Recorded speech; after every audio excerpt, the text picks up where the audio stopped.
Um estudo feito nos anos 90 com ratos infectados por toxoplasmose mostrou uma coisa muito interessante.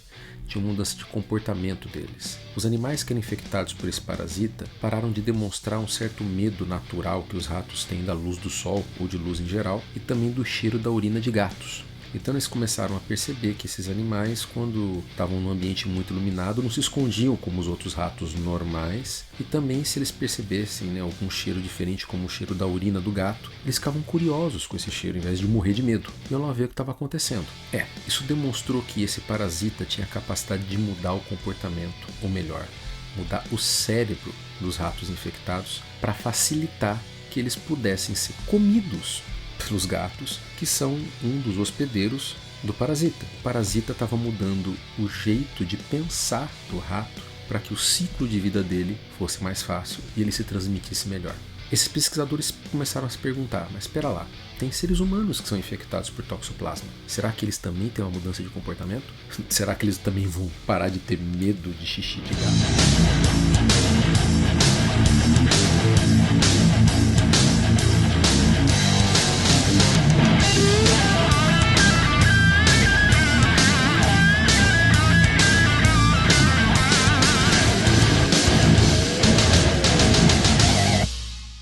A resposta era sim e não. Sim, os seres humanos tinham uma mudança de comportamento e não tinha a ver com a urina do gato. Afinal de contas, o cérebro do ser humano é diferente do cérebro do rato. Mas o que eles perceberam? Que as pessoas que infectadas por toxoplasmose, não todos, mas uma parte deles, apresentavam sinais de desinibição social. Era como se eles estivessem levemente bêbados o tempo todo. Falavam mais do que pensavam, eram mais impulsivos.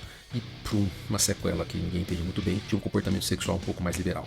Eu tô falando isso para poder começar a deixar todo mundo que tem exame de toxoplasmose positivo com medo? Não. Mas para mostrar que certas infecções podem mudar o cérebro e o comportamento das pessoas ou dos indivíduos que elas infectam. Isso é verdade em vários tipos de seres, bactérias, parasitas, e nós descobrimos que isso também é verdade na Covid. Como eu sempre gosto de fazer, vamos dar um passinho para trás e entender um pouco melhor sobre Darwin e seleção natural, um termo que sempre é muito mal utilizado.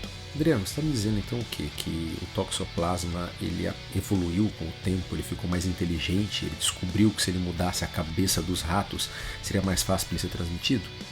Não. Pense assim, você tinha dezenas de tipos de toxoplasma diferentes. E tinha um outro que por mutações genéticas, ou quer dizer, pura chance do acaso, eles também mexiam com o cérebro. E tinha aquele que, por uma questão de sorte, mutações acontecem aleatoriamente, ele mudou a maneira do rato pensar. E daí, dentre esses, tinha aquele que mudava a maneira do rato pensar em relação à luz solar e xixi de gato.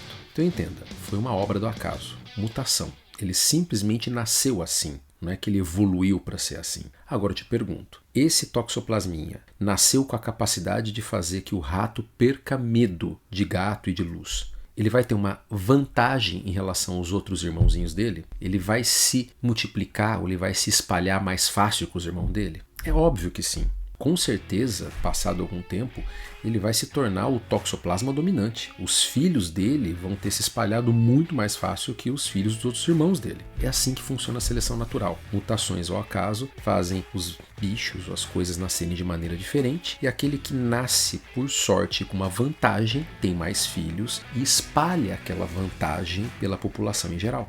Mas Adriano, o que isso tem a ver com Covid e tudo mais? A gente já conhece o SARS-CoV-2, o coronavírus, que está fazendo essa pandemia desde 2009. E já tinha sido encontrado e catalogado em morcegos. E já tinha avisado que tinha um risco de ele aprender a pular para o ser humano. O que deve ter acontecido é que alguns desses vírus de morcego nasceram com a capacidade de infectar a gente, pularam para a gente, foram tendo filhos, e cada vez mais aqueles filhos melhor adaptados em viver dentro do ser humano foram passando para outros seres humanos. Quer dizer que essa pandemia não começou em 2019. Ele já está aí há um certo tempo, já tem alguns indícios indiretos de outras cidades, outros países que já tiveram esse bicho. E o que parece é que um efeito colateral disso é que ele aprendeu a viver em vários tipos de tecidos nossos. O lugar que ele mais gosta de ficar é o pulmão, mas ele aprendeu a viver na garganta, ele também aprendeu a viver no coração, ele aprendeu a viver no intestino, e a gente já descobriu que ele aprendeu a viver no cérebro, principalmente nos nervos em geral, mas o cérebro também. Então um dos sintomas mais clássicos da Covid é a anosmia, perda do olfato, né, a perda do paladar, consequentemente, são a invasão, a entrada do vírus diretamente no nervo olfatório. O problema é que o nervo olfatório, eu já mostrei uma imagem disso, ele parece uma raiz de uma planta invertida. Ele é um nervinho que corre todo o nariz, mas as raízes dele vão diretamente para o cérebro. Ou seja, um vírus que entra ali está em contato direto com o cérebro da pessoa. Então já foi mostrado por certas autópsias feitas em pessoas que morreram de Covid que o cérebro é sim infectado pelo coronavírus, principalmente nas pessoas que têm anosmia. E é por isso que esse sintoma está muito associado com dor de cabeça. Então, começaram a se perguntar, quais são as alterações que uma pessoa que tem o seu cérebro infectado pelo vírus pode ter? Pois bem, a maioria dos estudos está mostrando que a primeira e mais comum alteração que pode acontecer é o delírio. E o que é isso? É simplesmente a pessoa ficar doida, fora de si, meio maluca, não saber nem para onde veio e para onde foi. Mas espera aí, Adriano, não tô vendo esse tipo de coisa, não tô vendo Walking Dead, pessoas babando na rua. O delírio é mais comum nos quadros mais graves. Isso é um problema, porque qualquer tipo de infecção grave pode causar delírio. Então no começo a gente começou a achar que isso tinha a ver com o fato de estar com febre, estar com o hemograma alterado, estar com uma infecção, né, de pneumonia associada. Mas a gente começou a perceber que não, que mais da metade dos pacientes de Covid que estão em UTI apresentam um delírio em algum momento da internação, seja no começo, né, ou seja no final. A gente começou a perceber também que a maioria desses pacientes precisam de uma dose muito alta de sedativos para ficar entubado quando eles estão entubados. Ou seja, o cérebro está numa atividade muito grande. Isso é um problema. Isso pode causar algumas lesões pelo fato de o cérebro estar muito ativo e não estar recebendo o oxigênio necessário. Então, essa é a primeira grande alteração que a Covid causa. Ela causa um quadro de confusão. Mais uma vez, não espere que a sua avó, o seu tio que está com Covid comece a ficar meio maluco. Quer dizer, se ele torce para o Palmeiras, vai ter um pouquinho aí de problema na cabeça. Mas, no geral, a maioria das pessoas que vão ter esse tipo de alteração são as pessoas que têm o quadro mais grave.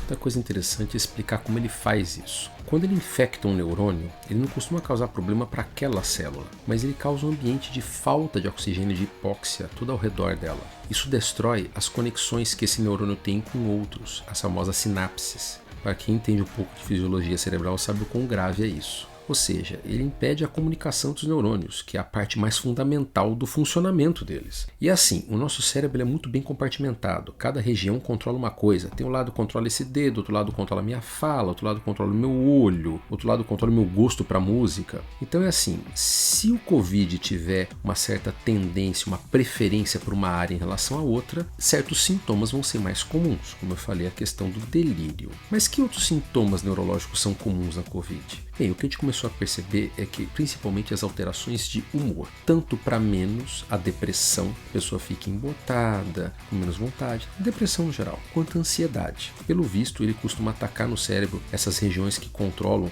o nosso humor ou a nossa vontade, e isso ficou muito mascarado pelo fato de que depressão e ansiedade estão muito comuns nessa pandemia. Afinal de contas, a gente está sendo bombardeado o tempo todo com informações que podem causar essas duas doenças para quem tem tendência. Mas não é só isso. Você pode pegar Covid e talvez não perceber que você está infectado, e talvez você não esteja nem aí para essas informações e o que estão passando para você aí na televisão ou na internet, e de repente você começa a perceber que você está muito mais preocupado com as coisas, qualquer coisa te deixa irritado, tudo te deixa nervoso, coração acelerado. Pois bem, você está tendo uma crise de ansiedade causada por uma alteração química ou, vamos dizer assim, neurológica dentro do seu cérebro pelo vírus. Ou o contrário, você começa a ficar cada vez mais para baixo, cada vez menos sem vontade de nada, cada vez nada mais te dá prazer, e você está com depressão por causa do vírus. E isso é importante frisar, porque esses são sintomas que podem perdurar, que podem até aparecer depois da infecção. Então a pessoa teve uma infecção assintomática, aquela que ele nem percebeu que teve, e de repente ele está com esse problema. Toda vez que você tiver qualquer mudança de humor durante essa pandemia, é super importante você procurar um especialista, você procurar ajuda. Pode não ser só coisa da sua cabeça, pode não ser só cansaço e estresse, pode ser o vírus. E se você teve Covid, isso é mais importante ainda. Não fique achando que você tem que ser forte, que você tem que ser indestrutível, e já que você venceu a doença, você tem que empurrar as coisas, bater a poeira e dar a volta por cima. Se você está percebendo que o seu humor, que o seu emocional não está voltando ao normal, isso não é fraqueza, isso não é sinal de problemas emocionais, isso pode ser o vírus. Isso só consegue se tratar com remédio, com terapia. Por isso, é super importante você fazer essa autoanálise e perguntar para as pessoas à sua volta se você não mudou depois da doença, sabe? Ter humildade de perceber de que isso sim é uma doença como qualquer outra, como a Covid, como a gripe, como, sei lá, uma pneumonia e que precisa de tratamento. Não é fraqueza, não é sinal de falta de caráter, não é coisa de, sei lá, de mimimi, não. Se você percebeu que o seu humor está alterado, procure ajuda. Outros sintomas que são muito comuns são os sintomas que a gente chama de periféricos, aqueles que não estão localizados no cérebro. A própria anosmia e a ageusia são sintomas desse. Afinal de contas, tem gente aí que faz 5, 6 meses e ainda não voltaram ao normal a parte do olfato do paladar. Pode ser que para algumas pessoas essa sequela seja permanente, a gente não tem como dizer isso agora. Mas tem casos de outros tipos de alteração, como dores em membros inferiores, principalmente dor nas pernas, vai saber por quê. Alguns quadros de parestesia, formigamento, perda de sensibilidade e a própria dor de cabeça. Então, esses sintomas parecem estar sim associados ao vírus e costumam responder a medicação específica. Então é importante que você fale isso para o médico que está acompanhando você, para que ele possa entrar com algum remédio específico para dor neurítica ou para tentar,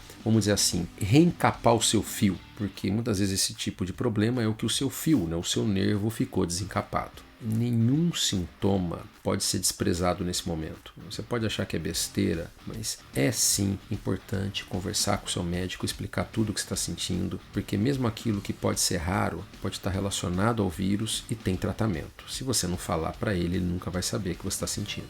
E o que mais? Bem, existem alguns quadros que foram relatados, mas a gente não tem como sabendo o quão raro eles são ou não. Existem alguns estudos que demonstram alterações de comportamento. Geralmente as pessoas ficam um pouco mais agressivas ou também um pouco mais impulsivas. Fora isso, você tem alguns casos de ataxia, ou seja, a pessoa começa a ter dificuldade para se movimentar, às vezes até mesmo para andar, e algumas alterações de sensibilidade. Como eu disse, é tudo muito raro, não dá para jurar que é Covid, mas já tem casos descritos de pacientes que tiveram Covid e apresentaram esses sintomas. A verdade é, gente, a gente só está arranhando a superfície desse problema. 6 meses não foi nada para a gente poder entender o que esse vírus pode fazer. Eu vou dar um exemplo histórico para vocês agora. Em 2018, nós tivemos a maior pandemia que o mundo já conheceu, a gripe espanhola.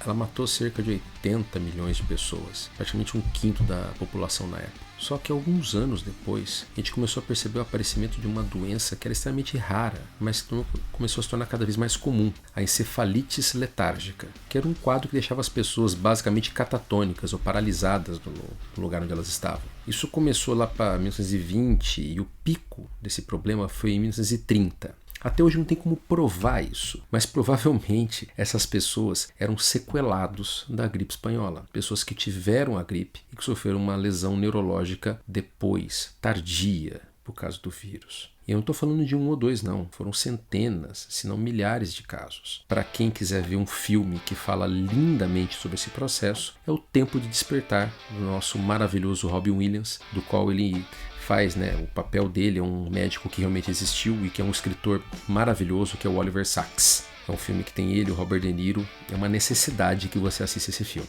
Mas o fato é, essas pessoas só conseguiram ter algum tratamento lá nos anos 60, quando o Oliver Sacks teve um insight. Percebam, 18, 30, 12 anos depois. Talvez, gente, os grandes problemas da Covid não apareçam agora. Talvez daqui a 5 anos a gente descubra que ela causa um enfisema terrível no pulmão, parecido com quem já fumou 20 anos. Talvez a gente descubra que ela ataque o coração e cause um quadro de miocardite, insuficiência cardíaca em quem já teve a doença, mesmo a doença leve. Ou talvez a gente descubra que ela possa causar alterações neurológicas mais importantes do que está aparecendo agora, talvez uma depressão que não sare, talvez outros quadros de mudança de comportamento. O fato é, a gente sabe que ela pode atacar esses tecidos, a gente ainda não tem ideia do que ela pode fazer com esses tecidos, principalmente com o nosso cérebro, o nosso órgão mais nobre. Por isso, quando eu falo para vocês, não peguem a Covid, o melhor dia para pegar a Covid é amanhã, se protejam. Eu não estou falando só da doença aguda, eu não estou falando só de pegar a doença e sarar como aconteceu comigo. Eu estou nessa roleta russa, eu não sei o que vai acontecer comigo amanhã ou depois. Eu posso ter algum problema que eu sequer imagino agora. Isso pode aparecer em 2025, em 2030, sei lá. A gente conhece muito pouco desse vírus, até para dizer que é seguro ter a forma leve ou a forma sintomática. Nada é seguro quando se trata dele. Só uma coisa é segura: as vacinas. Elas estão passando por um processo de testes rigorosíssimo. Qualquer vacina que chegue no mercado, não chegou no mercado porque ela furou a fila ou coisa que o valha. Tem órgãos internacionais muito sérios olhando para eles. E talvez o órgão internacional mais importante chama-se dinheiro. Então, se você recebeu alguma mensagem, alguma fake news falando que essas vacinas podem trazer alguma coisa grave, isso é mentira. Em primeiro lugar, sim, Covid ataca o cérebro e a gente não sabe até quando ou de que forma no geral. A gente sabe alguma coisa, mas a gente está só arranhando a superfície. E a segunda e última mensagem é: quando sair as vacinas, tomem elas. Qualquer vacina, mesmo que você morra de medo dela porque ela é chinesa ou que o valha, ela é mais segura do que pegar a Covid.